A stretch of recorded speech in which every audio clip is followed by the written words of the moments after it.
What's going on, guys? Sean here, or Buckeye Studios, and today I'm doing a review of a fan film called Spider-Man Renegade by TheLonelySpider. Eric Elliott directs and stars in this movie as Peter Parker and Spider-Man. The plot synopsis says, Spider-Man is taking down crime with no problems at all until a new threat arises, the Green Goblin.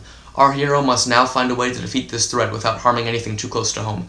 So like most reviews, I'm going to start out with things that I liked and then things that I don't like. I think that the best thing about this movie is that guy that you got to play the news reporter. He was the best actor in the movie and is downright pretty damn sexy. Nah, but for real, Eric did a really good job playing Spider-Man and his performance fit the character really well. And he just really seemed like the character of Peter Parker. Also, the acting in general was really good. Everyone did a really great job, and it seemed like everyone knew their characters pretty well. I also really like how there's mentions of other superheroes like Iron Man and Captain America in this movie. It makes the world feel a lot bigger and like there's a lot more going on than just what's going on with Spider-Man. I also really love how Harry is a big fan of Spider-Man before growing to hate him. It's a really nice character arc that's done pretty well. More on that later though. Also, the fighting was pretty good. It was well choreographed and it was pretty good for a fan film. The standout fight though was Daredevil vs. the Goblin. That was done really well. Speaking of Daredevil, the guy that they got to play Matt Murdock was really good and I cannot wait to see the Daredevil standalone film. Now on to things that I don't like about this film. First is the fighting. Now I know I said that I liked the fighting, but I'm gonna put it in both categories because it's good in some scenes but not good in other scenes. I also found that the plot was really predictable at times, like Harry blaming Peter for killing his dad, Spider-Man killing the Green Goblin accidentally, and then Spider-Man quitting and then coming back at the end. I also found Harry to be a bit annoying at times. Noah did a really good job playing him, don't get me wrong,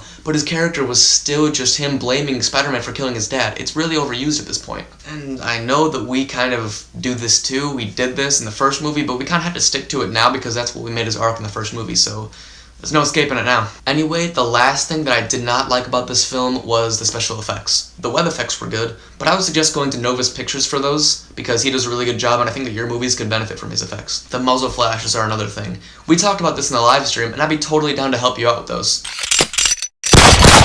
But that's really about it. It's a really well-made film, and it's amazing for a first attempt at a Spider-Man fan film. Great job, guys. I give this movie an 8 out of 10. Keep up the great work, and I cannot wait to see more.